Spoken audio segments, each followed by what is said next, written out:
Ready. Yes. Okay, hello everyone. Thank you so much for coming to the interview. So I'm here today with Anas, who is the head of the Talented Women's Club, and three other nutritionists from the local clinic. So my first question to you is, can you give me a short summary of what work you've done with nutrition in the past, or what are you doing now in the Talented Women's Club? Okay, okay. I'm Adelaide Frema Okon. Yes, as we just said, we've done a lot with them so far, and we keep on visiting them time to time. And for now, we've done a lot, like educating them on the necessary foods to be taken in to reduce the risk of any uncommon, like any illnesses to come in. For instance, we've been able to teach them on what to eat, like to reduce the risk of hypertension and diabetes, especially because at this stage of their lives, that's where they're at risk of these two, especially these two. So we've been teaching them the particular foods to be eaten and the ones not to eat to reduce the risk of, as I said, hypertension and diabetes, especially. Yeah. So, for instance, if it comes to hypertension, for instance, we've educated them on their intake of salt, especially because what really causes that is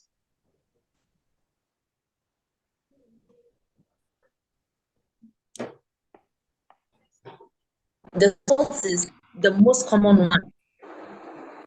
Salt is the most common one because it's what we really love to take as we Ghanaians. We love to take in salt and pepper. So we've educated on them and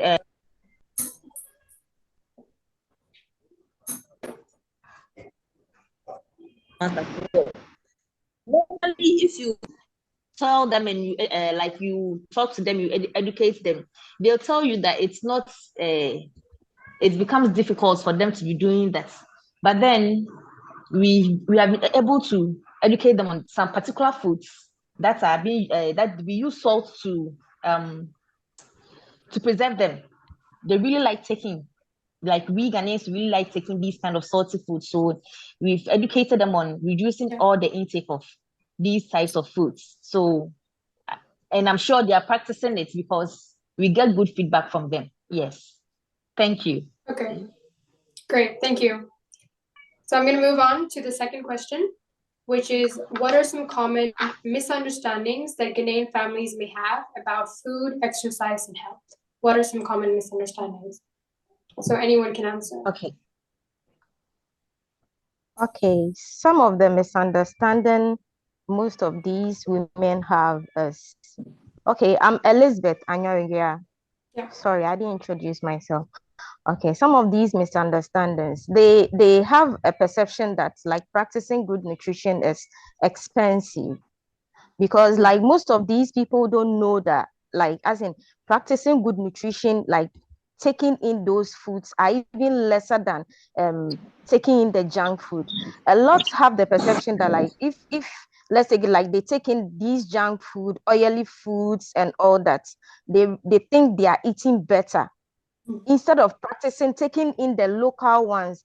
As in, if you put like a normal Ghanaian woman or a normal Ghanaian person, if you put like fried rice with chicken and you put in like, let's take like peanut stew, which is the abomu we call, with the yam, the person will rather choose the fried rice and chicken over the peanut stew. Meanwhile, they've forgotten that with the fried rice and chicken, it's more oily dense, and with the peanuts, it's more protein dense.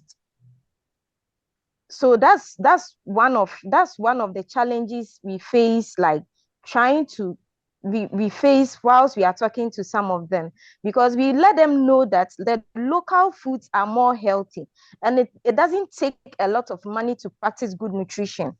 You have to consider your location, the money you have, and all that. We put all those things into factors before we recommend any nutritional diet for anyone. So normally we let them understand that to practice good nutrition, you just have to use the ingredients around available, like in your vicinity, to able to achieve your goal in whatever you want to get out of the nutrition practice you are being told to.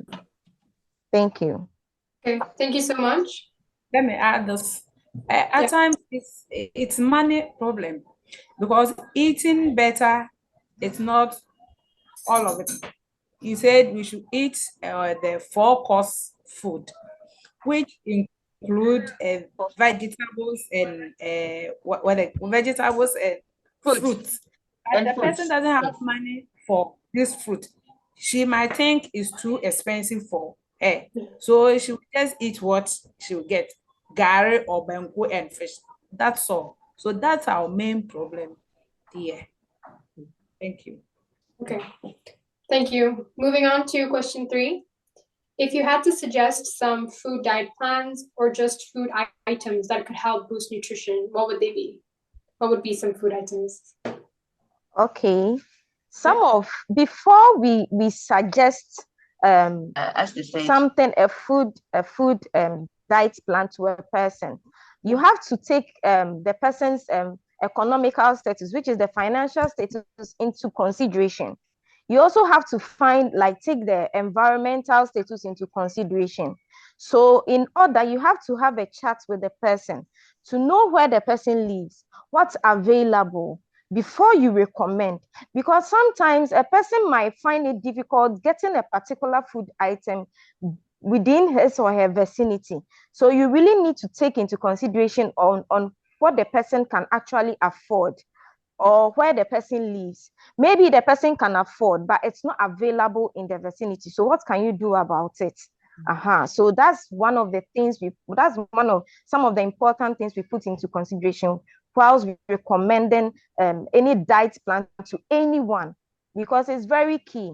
You might recommend konsusua, which is the turkey berry, but where the person find themselves is rather the kontomire leaf that's available. So are you trying to tell me that maybe the person being anemic might not be able to solve the anemia problem because there's no konsusua around? Meanwhile, there's kontomire available. So you can just substitute the kontomire and encouraging the person to take in more kontomire rather than like suffering to get the konsusua to at where the person is. So normally it's all about the financial status and location. Those are the 2 key points. And also allergy.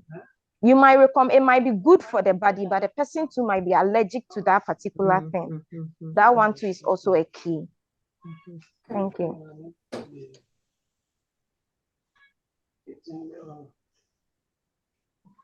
Okay, thank you for that. Question 4 is, do you have any personal experiences with a Ghanaian who is confused about nutrition, and how did you help them in that scenario?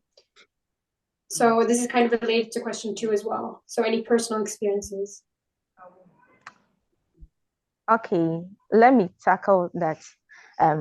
Yes, there has been a lot of personal experiences, especially with regards to complementary feeding. As in when the child is 6 months and they are yet to start feeding. A lot of people think serving only porridge to a 6-month baby, that's the right thing to do. But they don't know that once the baby is 6 months and the baby needs to feed on all the nutrient that contains in the 4-star diet, they don't know. So you have to sometimes explaining it to them, like telling them to do, sometimes telling them what to do, it's more difficult.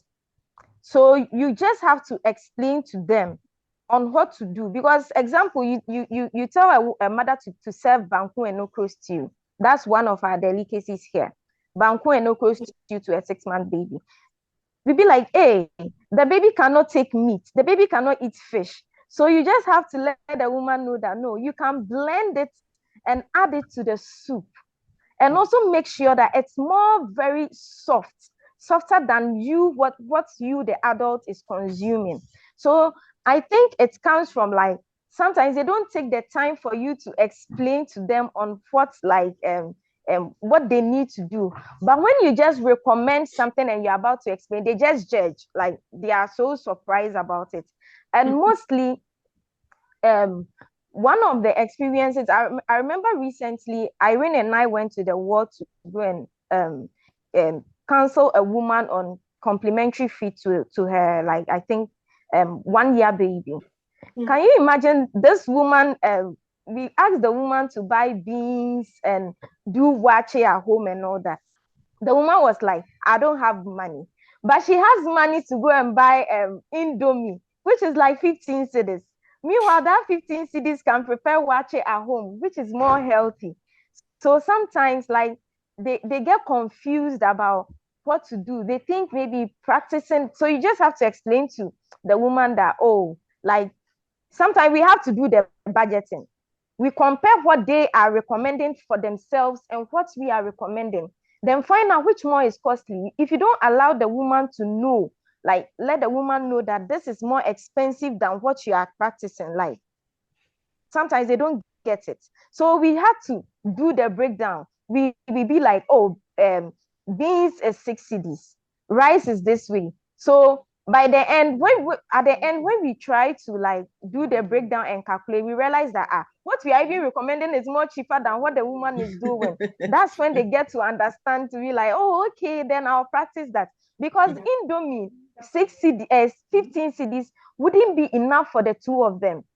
They'll be spending like 30 cedis, which is just for one meal, like one course meal. But with the 30 cedi, you can prepare food and you eat the whole day.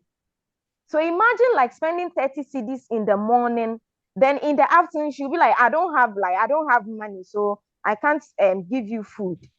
In the evening, 30 cedis again, which is 60 cedis within a day.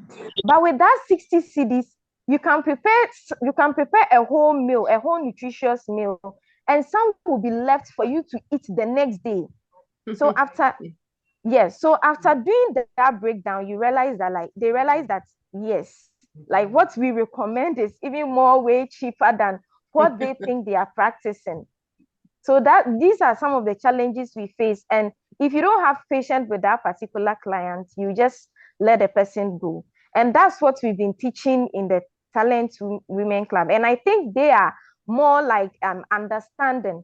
So whenever we tell them to do something, and they're also outspoken, they ask questions and they really listen well for you. Like they really like take time for you to explain, for them to understand. So far, like a lot of them really have patience in them. But when it comes to personal experience with clients, sometimes if you don't have patience, like you let the client go without achieving the main aim the client came in with. Okay. I would like to add something to what she just said. And for instance, people think that if you take in how to take in fruits, they think taking in fruit is expensive, like buying fruit is expensive. Some of the fruits are expensive, yes, but they think maybe to buy an apple, this green apple, some green reddish apple, yes, something that if they take that, that is what it means that they're taking in fruits. So I normally suggest to them that even if they take in 5 cedis, they can buy lots of oranges. And that doesn't mean that they should be taking a lot amount of the fruits to make them feel like, yes, I'm taking in fruits to be healthy. Because if they take just one orange a day, it's good. They are good to go. But they were thinking of maybe taking maybe 2-3 oranges a day, maybe adding 2 bananas or something to it. Then watermelon, like mixing the fruits is what will make them have good health. But I always tell them that it's just one variety, like one fruit at a time, not necessarily mixing them. So like for the personal experience day, it's many, but I just wanted to add up with the fruits on that normally it's just one particular fruit at a time and you are good to go, and just not plenty of it, just even 1 or 2 of it, you are okay with it. Yes. So thank you. Thank you. And Yeah. to to add up to what Frema just said, normally we also recommend they buy in bulk. For instance, Auntie Anas can testify that within our vicinity, one orange is 1 CD. But when you go to Kaswa market, even as sometimes we walk from our facility to Kaswa to go and buy things in bulk. When you get to Kaswa market, you realize that when you have 5 CDs, you could get like 7 oranges, which is way cheaper because some of them will be selling 1 CD orange in the vicinity and 3 for 2 CDs. Some of them even 1 CD 50 pesos for 1. But when you go to the market, it's way cheaper. So sometimes we recommend they go to the market to go and buy in bulk, because if you're having 5 CD in your vicinity, you wouldn't be able to buy anything. And a lot of them too are staying around. And if they try hard, they can even walk to that place to go and buy it. So sometimes we let them know the importance of going to the market to buy in bulk than just sitting in your vicinity to buy it, since we factor in the financial status of the individual. Thank you. All right, thank you so much. That's very useful to know. Number 5 is, how is nutrition progressing now? Like, have you seen any major changes, improvements, or maybe there are no improvements in the situation compared to when you first started? So do you have anything that you would like to share about that? Anyone can answer. Okay. With regards to the Talent Women Club, there has been a lot of improvement, because most of the teachings we give to them, like most of them didn't know. But as time went on, we realized that they are taking in consideration. A lot of them, they didn't know that, oh, like when you take in a lot of fatty foods can help. A lot of them also, especially what I would say is with regards to exercise. Some of them think you need to go to the gym or you have to run vigorously or something. Run. But yes, but when you explain to them that just walking around your compound is even an exercise, a form of exercise, they get to know. So a lot of them are putting it into practice. So anytime, and one thing I love about them is like they are always outspoken. They'll add vivid questions, like questions with regards to whatever you've said to them. So that's one of the improvements we've seen so far. They practice and they come to share their experiences to us anytime we meet them. That, oh, I tried this thing and it's really worked. Oh, I tried it and it didn't work. So if they try and it didn't work, we let them like say repeat what we said to them. And maybe they could make a mistake somewhere and like we'll correct them again or something. So normally they give us feedback on whatever we teach them, and it's really nice. Thank you. Thank you. Moving on to number 6. What are the risks of not being aware of proper food, exercise, and nutrition in your opinion? What are some of the risks? Okay. Some of the risk is you could get these nutritional illnesses, and it just doesn't start one day, especially with fat accumulation. And when you get to okay, let me share a personal experience. I remember back then I used to have a very smooth face, like, and I didn't know, I was still a student back then, and I didn't know the impact of sugar on my skin. So as time, I was really addicted to these fizzy drinks, especially Coke. So I could take it like a whole day. If I finish eating, I'll be taking it. I'll be eating healthy, all right, but I'm still taking in some of the things that inhibits the nutrients I consume from the healthy food I've eaten. So until we had this presentation and like we have this course called presentation. So topics are being given to every group to come and present. And one of these group presented on these carbonated drinks. That was when I realized that maybe the cause of my skin problem could be from sugar. And lo and behold, when I went to the dermatologist, before I could take in my medication, they asked me to stop all those things to take the medication. It actually worked. So I realized that sometimes if you don't know, you'll be doing the right thing and the wrong thing at the same time.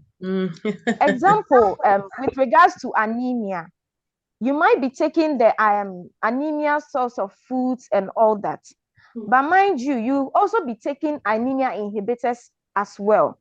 So you realize that you are doing the right thing and the wrong thing at the same time. And you will come back and your HB will still be low because you are taking in the iron supplement and adding iron inhibitors too at the same time. So you realize that I'm being told, I'm doing what I'm being told, but why am I not getting results?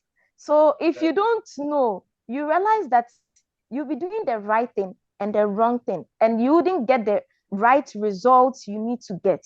So it's really sometimes risky if you don't have any idea about nutrition and exercise and all that. Sometimes too, when we talk about the exercise, if you don't let them know that it's moderate exercise, someone might exercise and hurt themselves. Although you are doing it for the right cause, but you end up injuring yourself, and which will cause a lot of problem. So if you don't know how to do it the rightfully, you wouldn't get the appropriate results you need to get. And that's how come if you are giving someone a recommendation, you need to come down to the person's level of understanding. Not everybody can understand everything how you understand it. So you really need to come down to the level of understanding. And sometimes if you need to even bring a third party in to make it a success, you just have to do it. And most of these people too, they speak the local dialect. So sometimes if you don't know how to speak the person's language, you have to seek for a third party so that you speak and the person will translate it to the person to understand. You get it? So it's really important to know how to practice good nutrition and practice moderate exercise. Normally, I add moderate to it because it's exercise. It depends on your strength level. So moderate exercise, and also that's all I'll have to say. Thank you. Thank you. Okay, I would like to add something to what you just said. Yes, please. Okay, so with what she said and with the question that you asked, with I think sometimes people think that eating everything around them is the best, whatever they get their hands on. But we try to educate them on the necessity, like the necessary ones, like the ones that are like nutritionally dense foods. Yes. So, for instance, if someone comes and the person is hypertensive,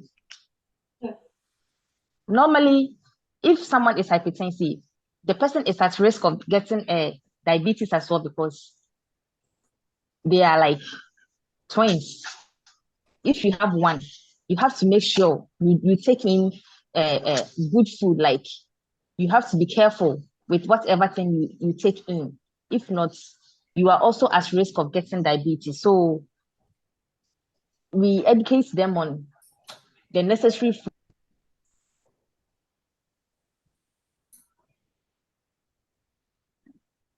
Sorry, your sound is off. Them on There we go. About it. I hope like you can hear me. Yes, now we I can. can't really. Yeah, it's good now. Yeah. Okay, I'm gonna move on. Oh, now you can. Yes, Yeah, I can hear Okay, you. okay. All right. Yeah. I'm gonna move now to the last question, which is how can an outside please. community for example, a girl like me who's living in Denmark, help to contribute to the situation? Because sometimes it can be confusing for us who live so far away. You know, how can we help or contribute towards the situation? To contribute. Okay. Okay. So to contribute to the program, normally these women that we are with, some of them, or should I say most of them, their financial status isn't a good one. So if we get the support of you guys, like coming in to support them with the little they can get to be eating right, or like getting the necessary nutritional foods around them for them to eat well and eat right, it will really help, because there are some petty things that they can't afford. As I said earlier, something that's like taking in fruits is expensive for them, so they can't go in to be buying fruits up and down like that. So if they get the support of you guys coming in to be supporting what they take in or something, it will help. Yeah, I think that's my suggestion. Yeah. Thank you. Okay, thank What you. I'll add is, our local women, most of them doesn't know anything about nutrition. They eat what they get. So, like for instance, these ladies came in our meeting. They taught us the way we should eat. If it's not of them, we don't know. We just take what we have. At times, taking rice, we said it's okay. We don't know we should add fruit or vegetables to it to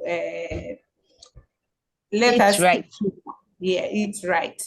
So it will be helpful if you guys are supporting us and we are also learning from them, then we teach others to change our situation. That would be very good. So that's what I can say. That's good. Incredible. Thank you. Does May I anyone add else want to something? add on? Yeah, I just want to Yeah. add that our ultimate goal is to create some teaching material, first for our group, but also that can be used in all kinds of groups. There are literally millions of women who could benefit from pretty basic information about how to focus on the foods that they have, priorities, and this is an idea that we want to work together with a team we have from Legon University, and other practitioners, Okay. and also these three fantastic nutritionists at our local clinic as implementing this. So our ultimate goal is to work with this team, the university team and the practical team, and with the Talented Women's Club, and together create a model for teaching nutrition. Simple. There are lots of very simple things, and we're going to be doing this. We're going to start in March, trying to do this. So that's our ultimate goal. We have lots of practice now, so we do know pretty much what some of the issues are. So we're going to get down to work and create that. And for that, we need also funding, because we need to fund salaries. We need to do this. We need materials. We're going to have to create materials, things like that. And so someone from the outside, like you and me, Lisa, and the rest of the charity club and the Copenhagen international community, can do this by fundraising for this project. It's and like I say, it's not just for us, it's for larger groups of women as well. This can be used by everyone in a Manfro. We're talking about maybe going to churches or mosques or seamstresses unions and things like that, and offering this, as, and that's something that everyone can use. So that's our goal. Okay. All right, thank you. I think that's Thank it. you, That's it Lisa. for the interview. Thank you for your time. Thank you for coming. You're welcome. That is You're the end. welcome. Thank you so much.